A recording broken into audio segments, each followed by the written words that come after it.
not my favorite job to be up here, but he has so many things. And it's touched the lives of a lot of people. And I see by all the practitioners that he has made a difference for them too. I'm glad to see all the stuff. He spent every day at Northern Middle and today at Central Middle, and then also another community forum. And that day, we really remember to work on the best that people have substance abuse. Sorry about that. So I'm sure that he affected us tonight too. Mr. Truman is a graduate of State University, and as Kathy said this afternoon, that'll make some of you real happy, and other happy that other loyalties may hold that against him, but please don't. He has developed 3 national programs to assist home women and returning veterans. Has appeared on the ABC, NBC, and CBS National News, the Today Show, Our Magazine, National Fan Magazine, and the Charles Sprout Morning Show, and the Oprah Winfrey Show. He has been featured in Newsweek, USA Today, Business Week, Chicago Sun-Times, Washington Post, the Los Angeles Times, Detroit Free Press, and Detroit News. He believes in balancing life, so I thought this is very interesting. He says such diverse things as being a circus clown, a rodeo rider, a symphony musician, a cake decorator, and a parade of Jesus, whatever that is, I don't know. He spent part of the summer of 1985 working as a family relief worker in Ethiopia.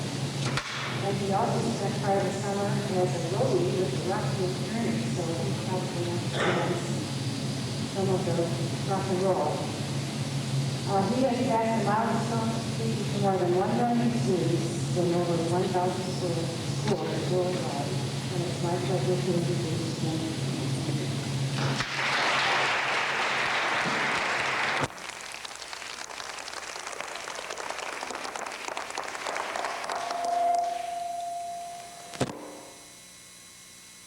What Marianne neglected to mention in this introduction is that I was also a 7-letter athlete in high school.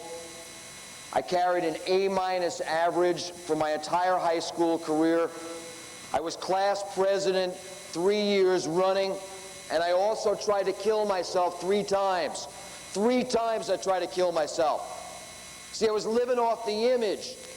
I was so afraid if something happened on that football field, when the smoke cleared for me personally, there'd be nobody there for me.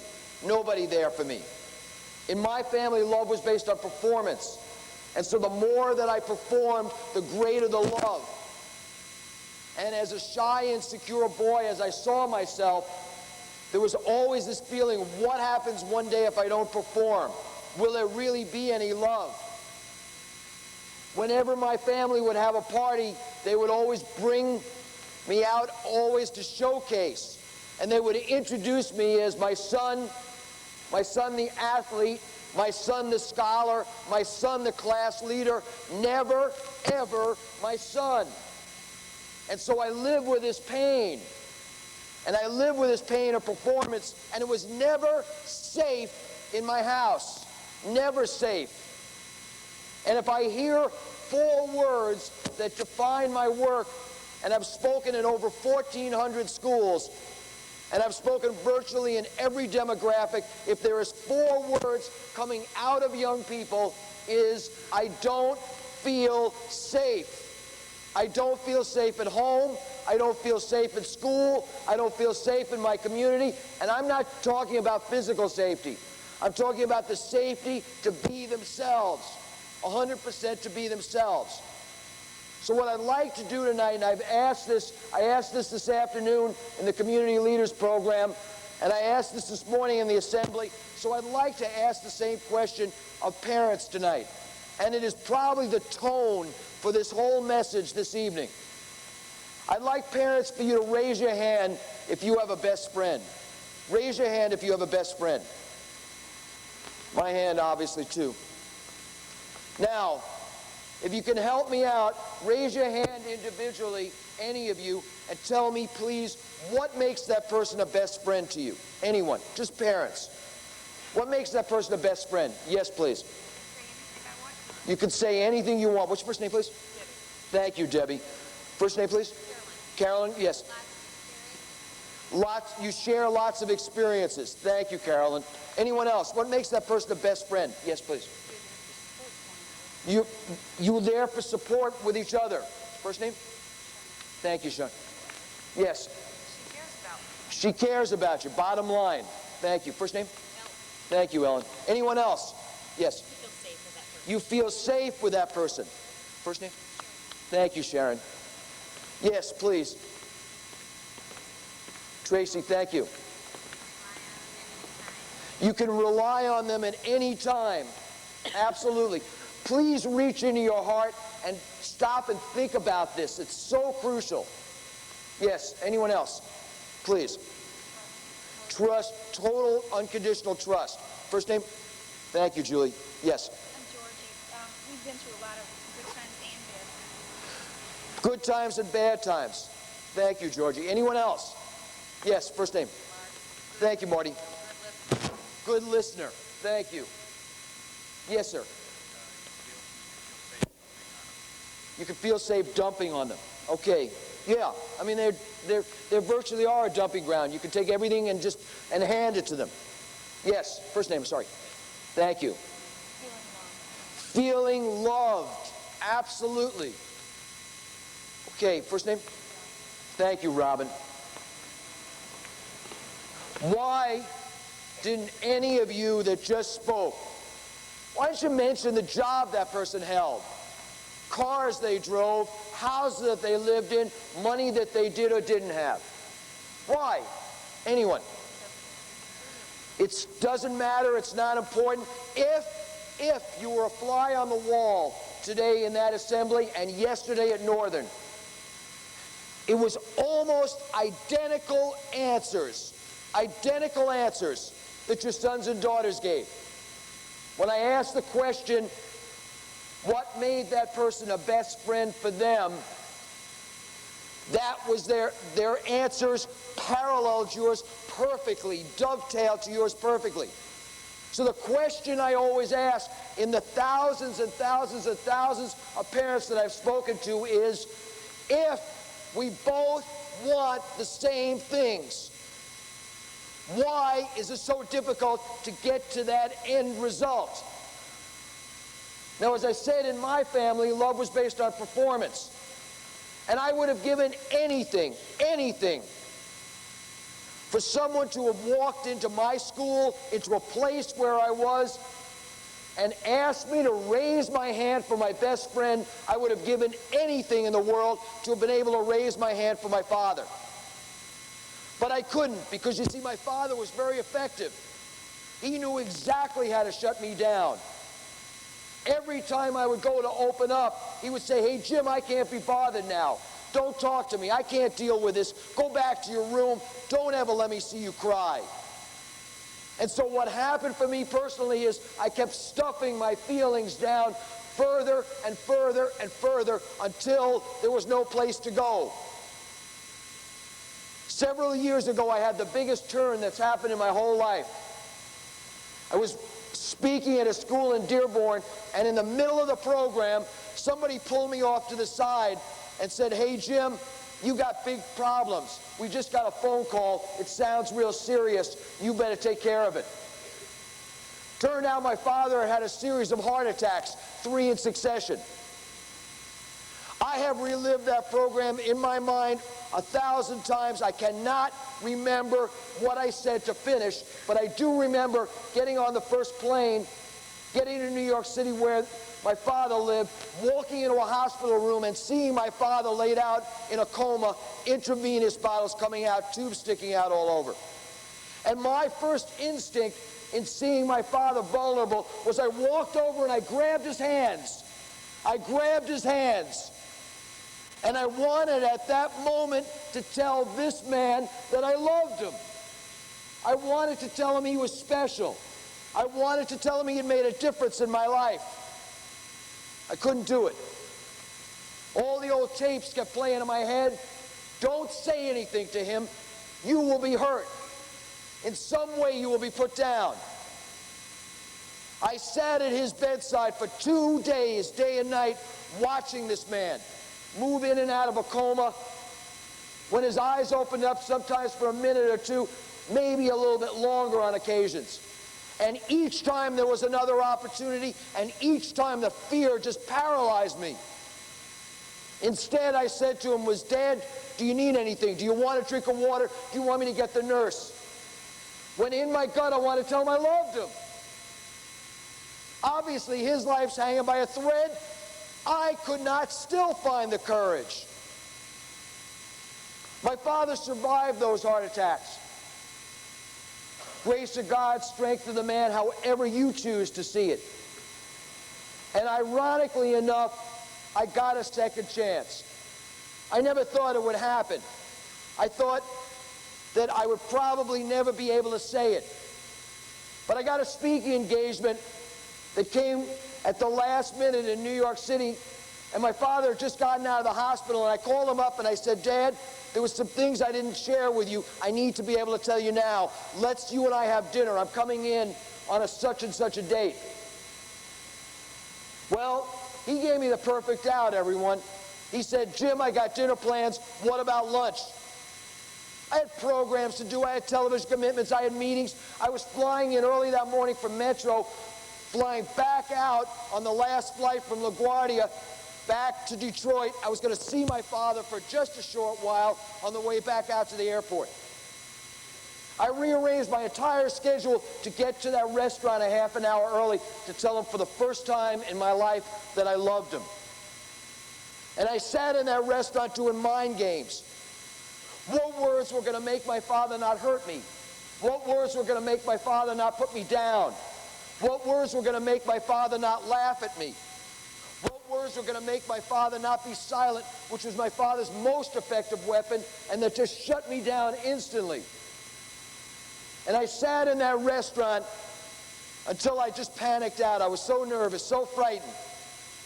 And I got up and I started walking around the block outside the restaurant, just trying to collect my thoughts. And I lost track of time. I glanced over at a clock on one of the buildings and realized I was 15 minutes late. And I tore back into that restaurant knowing that my father would surely be there. He runs his whole life by his watch. And there he was, and the first thing he did was he put his finger in my face. And he said, why are you 15 minutes late? You know I've only got an hour for lunch. When are you going to be on time? And I looked at this man and I said, no way. No way. I had spent my whole life with his pain, and I finally was 1,000 miles away, and I didn't have to deal with it on a regular basis. Except I looked back at my father. And there isn't one of us in this room that has not, at some point in our lives, seen death in somebody's face. That's what I saw in my father's that day. He had lost 50 pounds since the heart attacks. His face had virtually no color. And I knew there wasn't going to be a third chance for me. And I reached across the table and I grabbed his hands again. And I said, Dad, thanks for waiting up till 2 o'clock in the morning when I didn't show up all night. Thanks for standing by me when I tore the cartilage in my knee. I couldn't finish the last 3 football games. A ton of guys came down on my back. Thanks for bailing me out, Dad. I really love you. And as I said, I really love you, I put my head down. I was hoping this man wouldn't hear a word I said. I said it barely above a whisper. When I raised my head, it was the last reaction in the world I could have imagined. For the very first time in my whole life, never ever saw it at my grandmother or grandfather's funeral. For the very first time in my life, I watched my father cry. And all the stuff that for so long had sat so deep inside of me, I just let go. I just let go. And I walked around the table at the restaurant, and I put my arms around my father, and we just cried. We held each other, and we just cried. I can tell all of you, and I've had a wealth of experiences in my life, and I can tell all of you in the room, especially the men and the boys, that for me personally, this tops it all. This tops it all. It is the best I've ever had. I waited so long in my life to have it. And I got together with my father the next morning for breakfast. He told me something that just floored me. He said, Jim, I would have gone to my grave and not been able to tell you that I loved you. Because my father, my grandfather, told him that it was wrong. All he was doing was passing that one on to me. Just passing that one on to me. Parents who came here tonight, you have inherited from your parents, who inherited from their parents, who inherited it from their parents, what I call a legacy of pain. And consciously or unconsciously, we mimic this legacy and we continue to hand it down until someone stands up and says, stop, I am going to break the chain.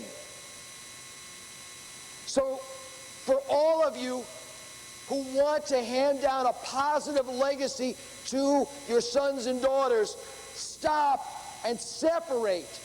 Separate what you have picked up from on a negative basis from your families. Separate and somehow throw that out and continue to inherit the positive. I know for myself, for my daughter, what I want to inherit is a man who can show his feelings. Because I finally discovered that the power that we all have is in the vulnerability. It's in the ability to let people see us as real. See, all too often we give our sons and daughters gifts that they don't want and need. Did you ever get a gift from somebody that you loved, and they were so excited? It was your birthday, it was a holiday, it was a special occasion, and they wanted to give you something that they thought absolutely that you would just love, and they spent a lot of time picking it out. And they had it beautifully gift wrapped, and they handed it to you. It was your birthday, it was a holiday, and you had it on your lap, and they were right in front of you, and it was so beautifully wrapped that you just started tugging at the bow a little bit. But they were too excited to let you do that slowly because they were anticipating your response. So they said, come on, open it up. So you started tearing off the wrap, opened up the box, looked at the gift, and said to that other person, wow, this is something I always wanted. When in the back of your mind you were saying to yourself, now what time do the stores open up tomorrow so I can get this sucker back? It's because we wind up giving gifts that the other person doesn't want and need. I always try and keep my talks as current as possible. And I always rewrite my programs once a year. And I base it on my experiences. I travel so much. I'm on the road 6 months a year. And so I'm able to glean a lot of things from these experiences. And last summer, I flew in from Chicago to support a friend of mine whose son was playing Little League, and I got to the game, and it was a championship game. And I walked all the way down to the last seat in the bleachers. I'd gotten there late, and I sat down next to a man whose son was also playing on one of the teams. And this man was involved in every pitch, every pitch. He was screaming these instructions to his son, who was playing in the outfield. Move back, concentrate, watch for the batter, come forward. When this boy was up at bat, this man was even more merciless. Make contact, swing steady. And each pitch, this boy looked over to make sure his father was watching him. He wanted so much for his father to approve and love of what he was doing. Score was tied last inning, opposing team up at bat. Boy on second base, batter hits a fly ball out to this man's son in the outfield. This boy charges in, and the ball drops behind him, and the winning run scores. The bench is emptied out, parents to congratulate their kids, parents to console their kids. And I was sitting no more than less than a foot away from this man. He took his fist and he started pounding on his thighs in rage. He jumped up and he started charging out to the outfield. His son was walking in, head down, obviously dejected. His error had cost his team the game. Father walked up to his son, called his son's name out. This boy raised his head to see who it was, and this man took his right hand and cracked his son across the face.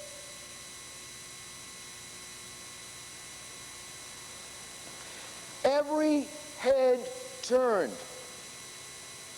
There was a deafening silence on that field. Whether it was the sound of the impact or whatever it was, somehow every head turned.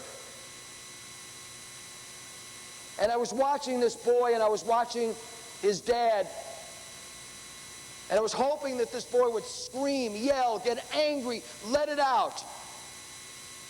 Instead, this boy started walking away. And the father, who gained his composure, realized what he did, went over to put his arm around his son.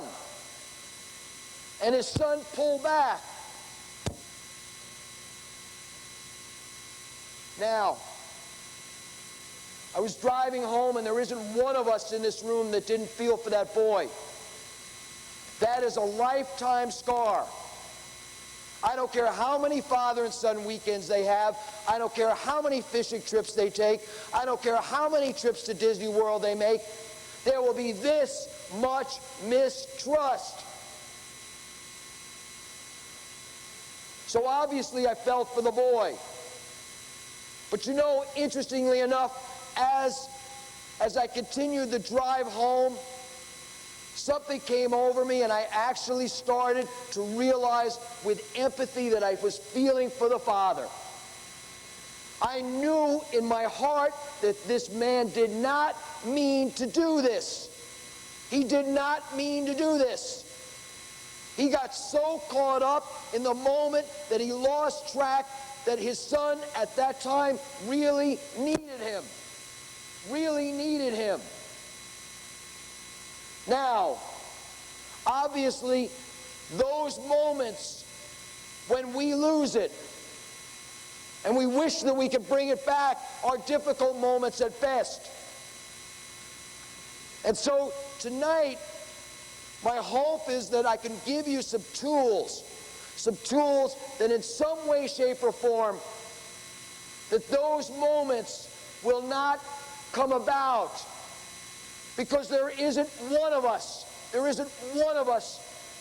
and especially parents in the room tonight, that cannot draw back as if it happened yesterday, somebody that hurt us so badly. It could be 25, 30, 35 years ago, and we could snap it up as if it happened yesterday. Because that pain sits inside of us. And what it does is it creates mistrust, which in turn creates lack of safety, which in turn, lack of safety spins around and just keeps that hamster cycle going. And then somehow, some way, our children are affected. We have lived out pain. It's difficult in some cases for that pain to be at peace. And sometimes what it takes is a real knowledge of where that pain came from. I had an interesting experience. I've been in a 12-step program, Codependence Anonymous, because of the pain of my own family. And I was committed to this program because I did not want to pass this on to my children. And I was at a table one night, and a man sat down at the table, and he said his first name and then proceeded to say his story. He said, I've been the CEO of 3 major corporations. He said, I've had the cars, the boats, the planes. He said, I've been married 4 times. I have 6 children. I've been a cocaine addict and an alcoholic. And he said, I could trace all of this pain to a woman who, when I was 18 years old, his exact words, put a wall around my heart. A wall around my heart. And he said it wasn't until 6 months prior on a soccer field in Florida that he met her, that he was able to make peace and go on with his life. Think of how many people he hurt or affected because he was unable to make peace. In the same vein, think of how many people are affected because many of you still harbor anger and hurt and resentment over somebody that may not even know that you harbor this hurt or anger or resentment. And what eventually happens, and I am dealing with this at this very moment in my own family. This is the first time I've ever talked about this publicly, and I thought about it tonight on the drive, and I thought, why not? It is happening. It is real for me. My mother is terminally ill. My mother and my brother have been estranged for 20 years. They do not talk to each other once a year, maybe on Mother's Day, for 5 minutes. And by that time, they are both so angry and rageful, they really have no idea what they say to each other. But they set each other off, and it continues. And the sad commentary to this is that my mother has never seen her grandchildren. And her grandchildren are 16 and 14 years old. And my nieces are just sweethearts. And if you talk to my mother, she stands on her pride. If you talk to my brother, he stands on his pride. And what has happened between both of them is this inability to cross over that line, to make peace with the other person, so in turn, other people are affected. And so I ask all of you tonight who brought this legacy of pain, stop it tonight. Make a commitment right here tonight to say, enough. I will not hurt my children. Enough. In order to be able to do that, you have to make peace. You have to make peace so that you can carry that peace and harmony into your relationship. Into your relationship. When I said it's not safe at home, Utica Studies did almost a $500,000 drug and alcohol prevention study, and nothing new was gained. I did 20 Utica schools, the Utica district outside of Detroit. No new knowledge was really gained from this study. Kids were experimenting earlier. They were experimenting with different types of drugs. But an interesting thing jumped out at me in this study. An interesting thing. They asked approximately 20,000 students, where would you go for help if you were hurting? One of the questions, where would you go for help if you were hurting? Parents, who would you imagine that these students or these young people said? Anybody? Who would you imagine? Bottom of the list. Friends.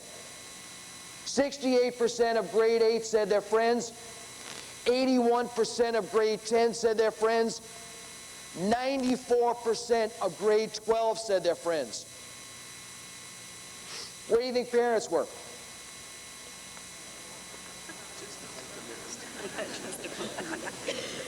Three. Who do you think was above parents? Bet teachers were next to the bottom. Teachers, school counselors were next to the bottom. Sorry, guys. Who do you think was number 2? Nope. Huh? Nope, not grandparents. Huh? Nope. Somebody said siblings. What is it?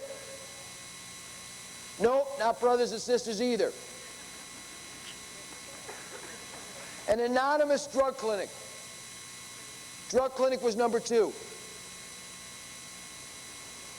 And I kept wondering, why? Why would you choose an anonymous drug clinic? And the same thing came back. It's not safe. It's not safe. And safety is built on trust. So what I'd like to do tonight somehow is to help you get through the bridge of trust. Get through the bridge of trust. What's your first name again? Robin. Robin, let's assume, I want to show you, I've developed some national techniques that really help build trust in families. And this one, I call the 30-second counseling session. It is so easy. It's amazing to me that, it's so easy in my head. Let's assume that I'm your son and you have seen me walking around the house and I look like I'm down and I'm really having some problems. But I haven't been able to share those problems with you. And I've buried those problems, but you know instinctively as my mother that I am having some difficulties. And you approached me and you said, "Hey Jim, what's going on? I'm really concerned about you. I really love you. I'm seeing you, walking around. There must be something on your mind." And at first I say to you, "Mom, nothing." And then you say, "No, I really sense that there's something. I want you to know how much I care." And maybe at that moment, I am so filled with this problem that I have to say it to somebody. I have to say it. So I share it with you and I say, "Mom, kids are picking on me at school. And I'm really having a tough time. And I'm not feeling good about myself." And you say to me in a loving way, you say, "You want to talk about this?" And I say, "No, that's all I really want to say." And you say, "Well, okay, I want you to know my door's always open. I really love you. You can come and talk to me anytime about this." Now, maybe I've heard this from you before, and maybe you haven't always been there for me, so my bank of trust is not quite filled in terms of this. So here's how you do the trust builder, okay? You remember what I said. 2 days, 3 days, 4 days down the road, 1 week down the road, you approach me in the house and you say, "Hey Jim, whatever happened to the problem of the kids at school? Are you okay with that?" Anyone, what do you imagine that I'm feeling about my mother at this moment? What do you imagine I'm feeling about my mother? I'm sorry? That she cared. Absolutely, that she cared. Why would I feel this way? She carried it 4 or 5, I'm repeating so that everybody can hear. She carried it 4 or 5 days and then repeated it. But why would that translate into caring? She remembered, obviously, she remembered in her busy schedule, with all of the things that she had to do, she remembered that I had a problem, and she loved me enough to come back to me after a period of time. Now, the question on this is, who do you think I'm going to go to the next time I got a problem? Huh? Hopefully I'm going to go to her. Why? Because you remembered, of course. Try this on your friends, by the way. Try this on family members. Try this in your circle of life. Because normally what I do when I develop these things is I go out and I spend 6 months or a year just seeing if they work. If they work. So this caring that you have exhibited to me starts to build the trust relationship. Now, was this a European trip? Was this a, a crash course in, buying at the mall? No. No. At the bottom line, all of us want to feel valued. Bottom line. And unfortunately, in most families, children get the less valued position. They have absolutely no ownership. No ownership in a family. They are economically powerless.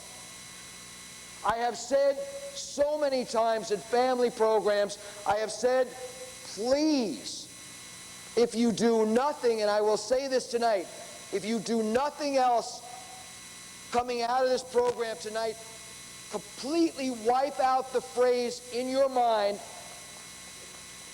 if you don't like it here, you can go someplace else.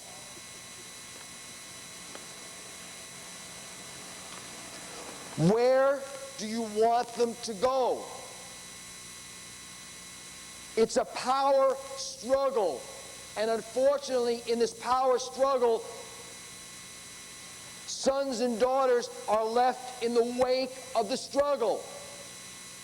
They need to have ownership, to have some feeling of self-worth. And they need to know that they are important in a family unit. Absolutely important in a family unit. And as I said, we all want to feel valued. What's your first name? Ed. And let's assume, okay, that we're in the workplace now, and in the middle of the workday, you're at a meeting, and all of a sudden you jump up out of this meeting, and you race to the door, and you are obviously holding your stomach in pain, and you go home, and for 5 straight days, nobody calls you. Nobody calls you. How would you feel about coming back on the 6th day? Huh? Why? Why? They've given you a bonus? You've got a raise? You've got a great position? Why? Why would you feel badly about coming back on the 6th day?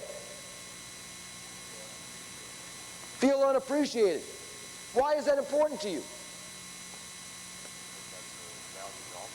It's a value to all people, absolutely. Spin it now. Let's assume that you jump up out of that meeting. By the time you hit the house, three colleagues have called you, and they say to you, is there anything we can do for you? Can we drop off some food? You okay? Do you want us to carpool the kids? Do you want us to drop off your paycheck? How'd you feel then?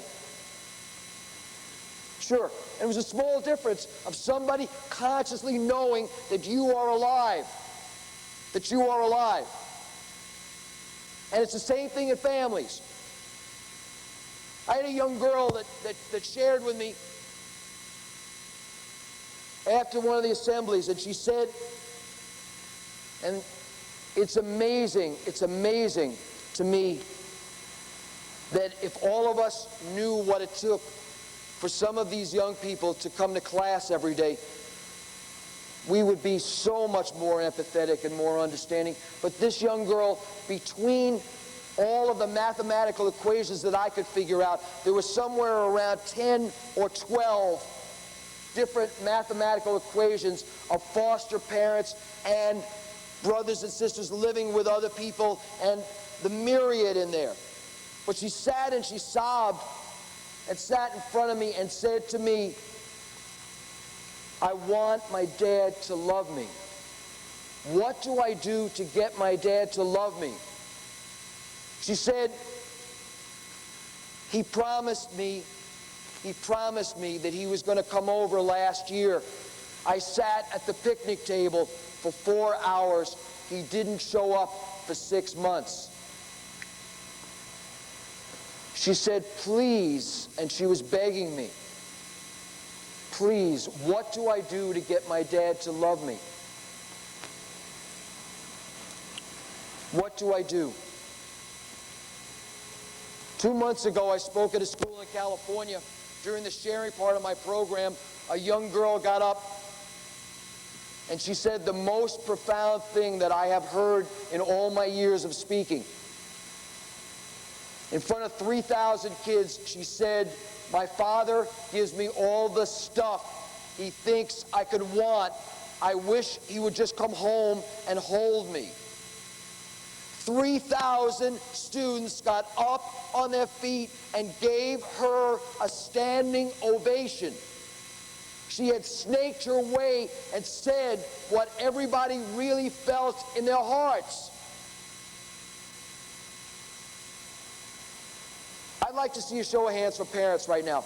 How many of you wished that your parents had told you that they loved you more often or even once? Raise your hand.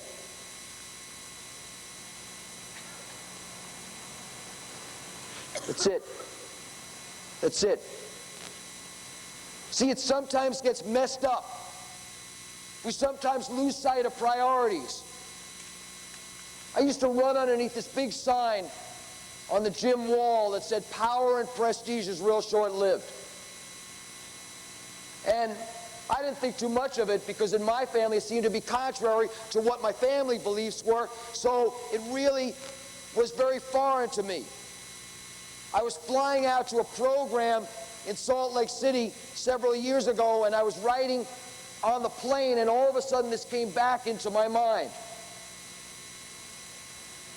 Now, for most of us in the room, that's a great platitude. Power and prestige is short-lived. We know it in our heads. We know it in our hearts. The tough part in our lives is living it out. So I'll tell you what I'll do. And I have yet to lose this bet, but I am more than willing to pay off.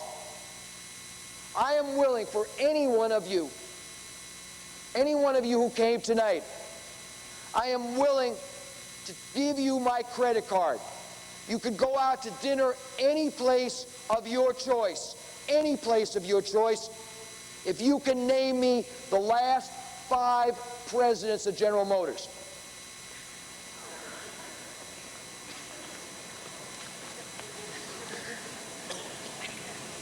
Please, I'd love to pay this one off.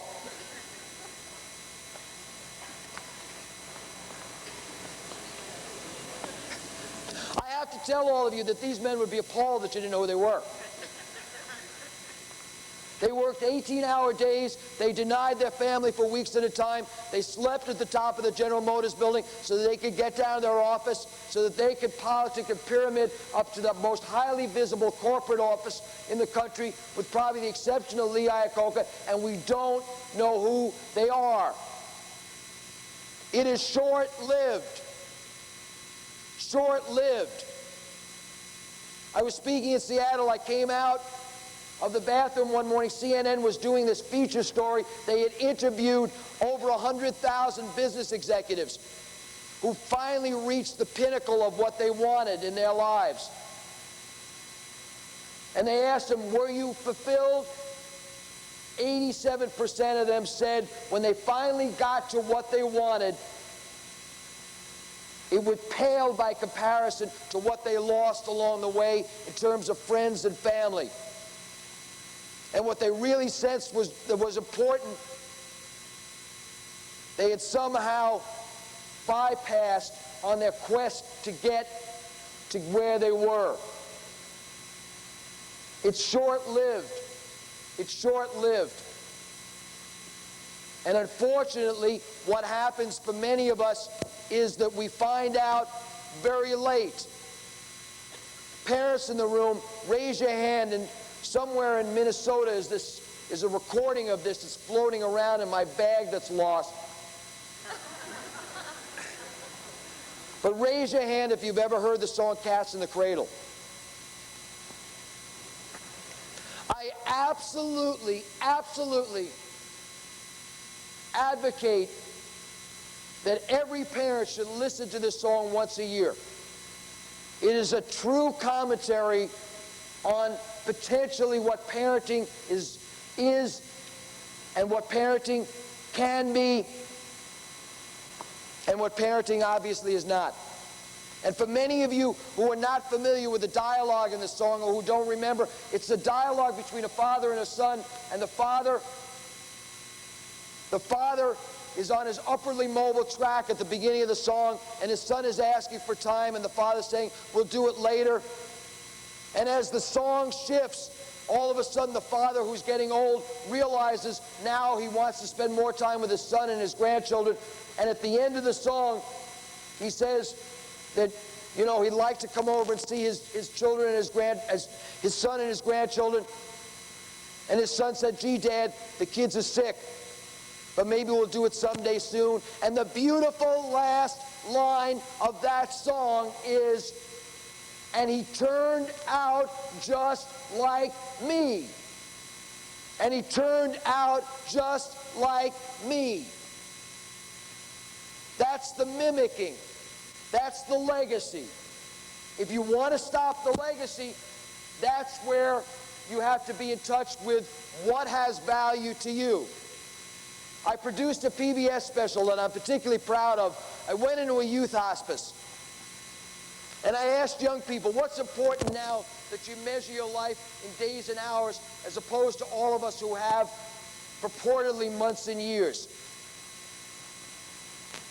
And every young person, probably 15 or 20 that I interviewed over a course of a year's time, they said, my sense of spirituality and my friends and family. My sense of spirituality and my friends and family. When push comes to shove and we look at priorities, that's where the priorities go.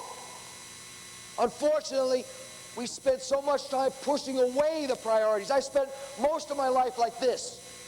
Don't get too close to me. Maybe you'll find out that I'm weak. Maybe you'll find out that I'm insecure. Maybe you'll find out that I'm afraid. And maybe you'll leave me. Spent most of my life like this, when the very thing I wanted was this. But I was too scared. I was too scared. Somebody's going to walk in, see something that they didn't like, or something that they thought that I was, and leave. And leave. So, keeping people away like this was a defense mechanism for me. But the very thing I wanted the most was this. And that's why this work is so strong for me, because I see so many young people push people away. They keep people away. If you ever want to see a school, parents, go into a lunchroom. You ever want to see a school unfold completely before your very eyes, go into a lunchroom. You will see the entire school laid out. The wannabes, the loners, the power groups, all there. For most young people, this is the toughest time of the day, because those people that are alone are really alone. And they cannot hide any place. And it is not safe for them. It is not safe for them. And they are the subject of put-downs. And they are the subject of abuse. I cannot tell you how many students in the last 2 days came to me who were hurting because of the cruelty. Hurting. And if they go home and they get the same cruelty or the same put-downs, it just keeps extending it. So I want to give something to all of you, another exercise, another tangible thing to take home. I call this a 24-hour challenge. Everyone in a family needs to sit down and get together and agree that if there is a lot of negativity in the family, agree that they will go 24 hours, everyone, 24 hours without a put-down, without any negativity, without sarcasm. And put it in the form of a contract with some great rewards at the end. Now, the commitment is a full 24-hour cycle.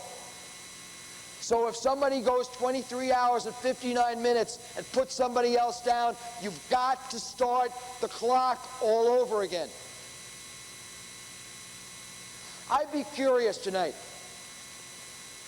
Parents, raise your hand if you could go home tonight and take on this 24-hour challenge and make it happen in your family.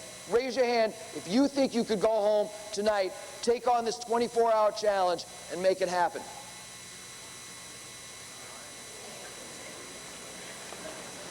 I have to start all over again, everyone, by the way, because I believe that those of you that just raised your hands, that you live alone.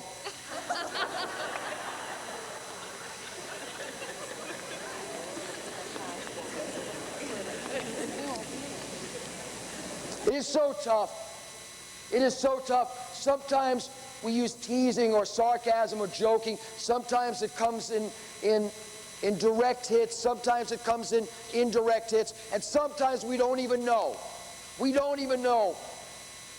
How many of us have had somebody say something to us that they thought was in true kindness, that through our series of filters, it came back to us as hurt? And for a young person who's dealing with their own identity and their own self-worth, sometimes it comes back through their filters as, I'm no good, I'm no good, I'm no good. And then, what do? I'm going to leave my address and phone number. I want you to take on this 24-hour challenge. And if it works for 24 hours for some of you, try 48. If it works for 48, try 96. If it works for 96, continue to keep it going. And what you will discover after a while is that the negativity, instead of becoming commonplace, becomes the extreme. Becomes the extreme.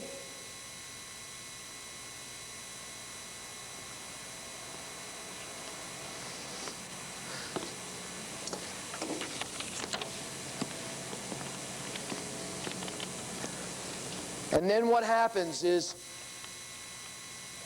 something like this. 4 weeks ago, I spoke at a school in New York City, and a teacher got up.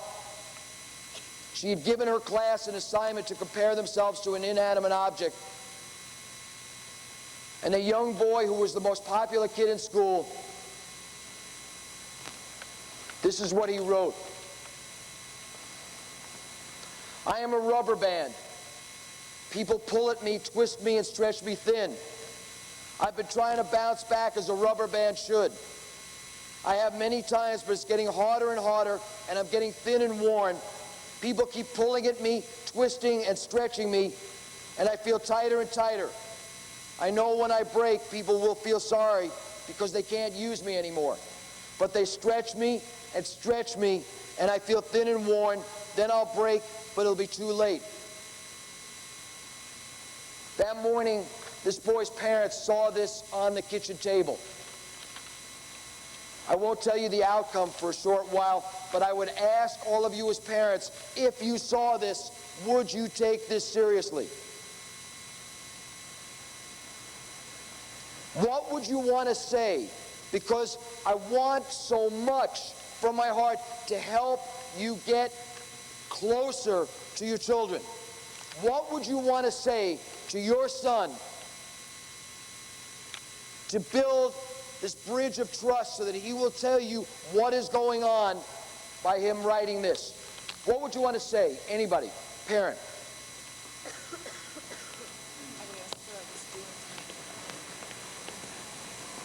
Go ahead, you and I. Robin, pretend I'm your son. We'll do a little role play, you and I. You come to me and and try and maybe speak a little bit louder, and I'll try and, repeat so the people in the back can hear. What am I doing? She said, what am I doing to make you feel this way? Nothing, Mom. Why would you even think that I'm feeling this way?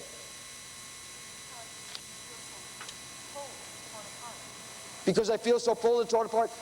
There's nothing, Mom. Why would you even say that? What gives you an indication? You read this? The teacher gave us an assignment. I had a rubber band. I was playing with a rubber band. There's nothing wrong. I look tired?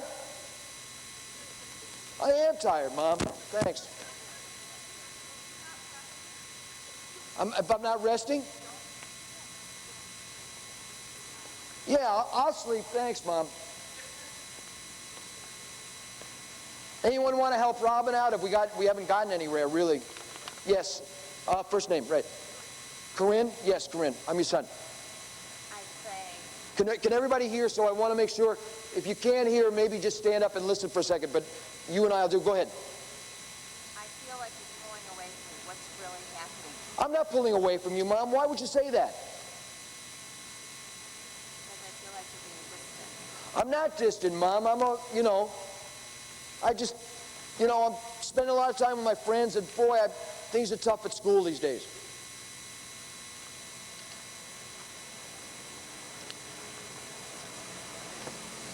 First name. Debbie, go. What do you mean you hear pain in my voice, Mom? What are you trying to interpret? Don't psych me out, Mom. I don't want to hear you psyching me out here.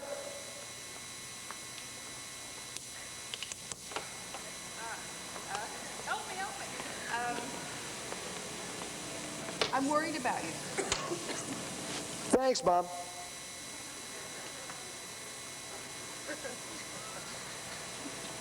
First name. Carolyn, go. Thank you, Mom. First name. Ellen, yes. This is really creative. You must have enjoyed the assignment. It is creative. Thanks, Mom. I thought it was great. I got an A-. Oh, I was just sitting there and playing with this rubber band. I was looking around for something to work on, but this thing, I just had this rubber band. I just kept pulling and stretching, and I thought, boy, this is really interesting. Look at how far it stretches. It will break sometimes. Broken rubber band. Uh-huh. Because it broke the band.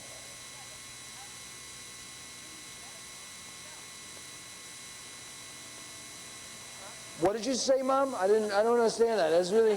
That's heavy duty stuff, Mom. What do you mean the metaphor? I don't understand that. And everything like that. Go. What's your first name? Thank you, Vicki. What if you really felt like that person that you just wrote about? What would you feel like? Excuse me, Mom? What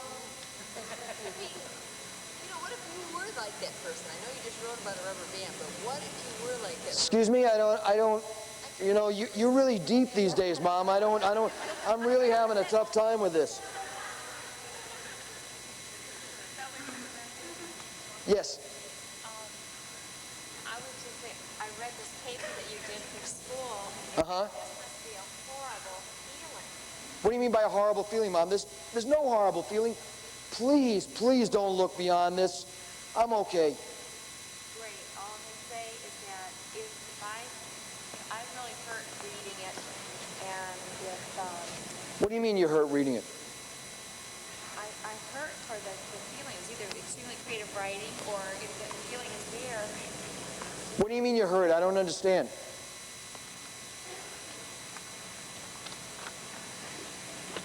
Go to your room. Go to my room, she said.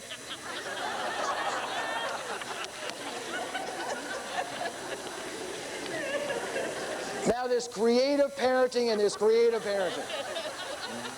While I think. Do you see what a struggle this is? Yes.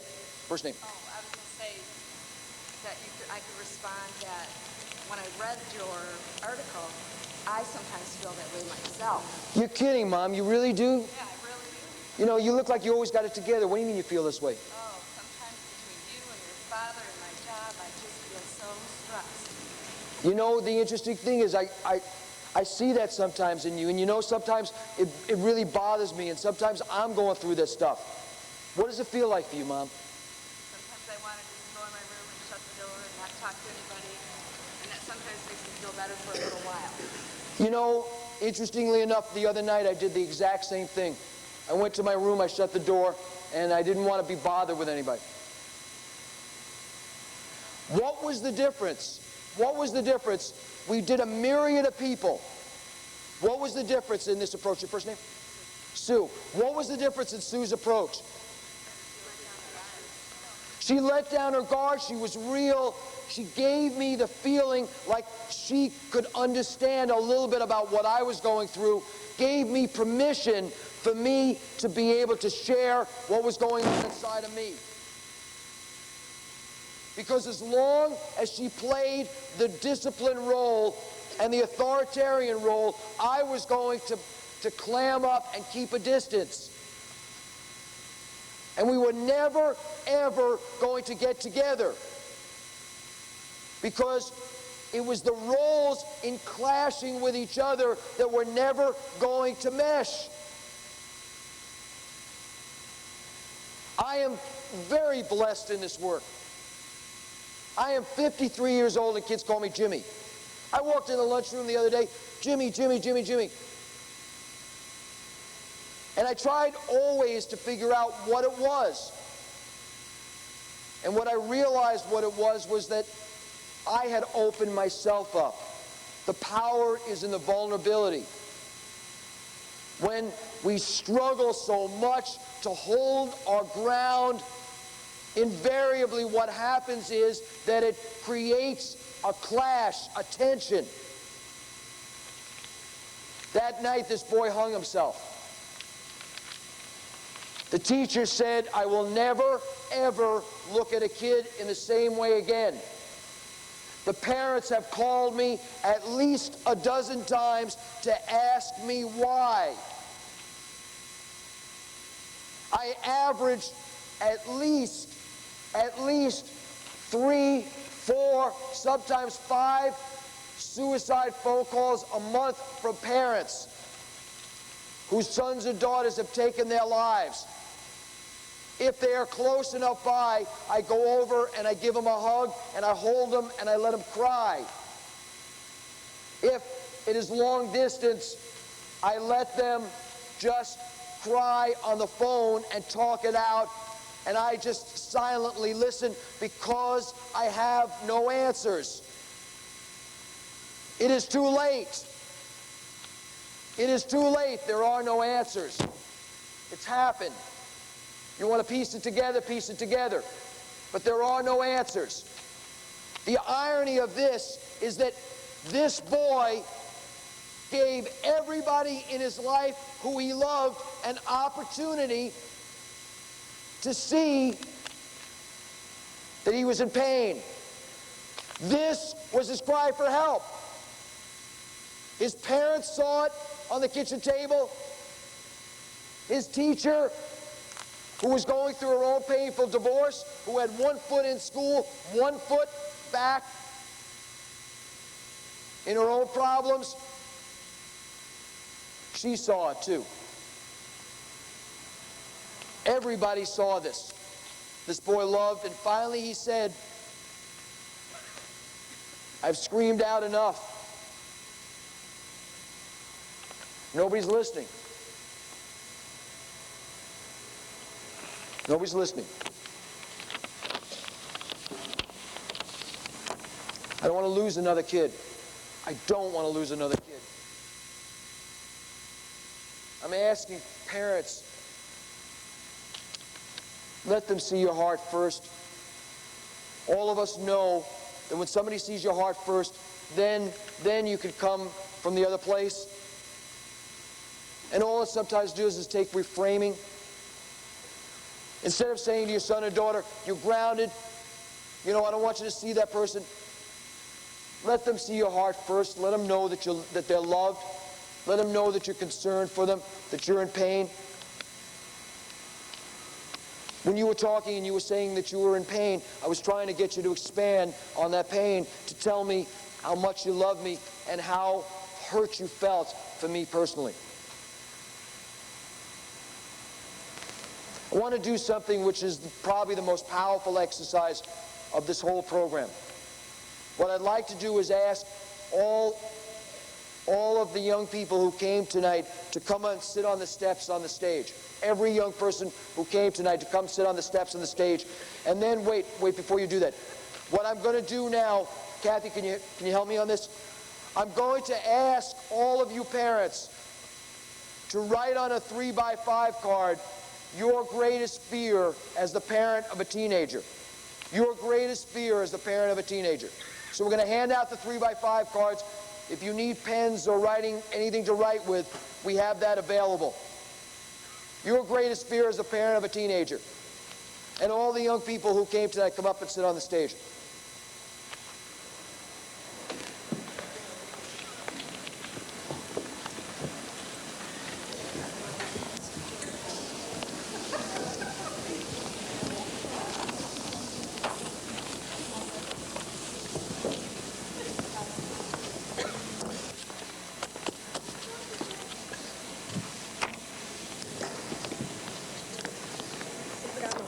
Thank you.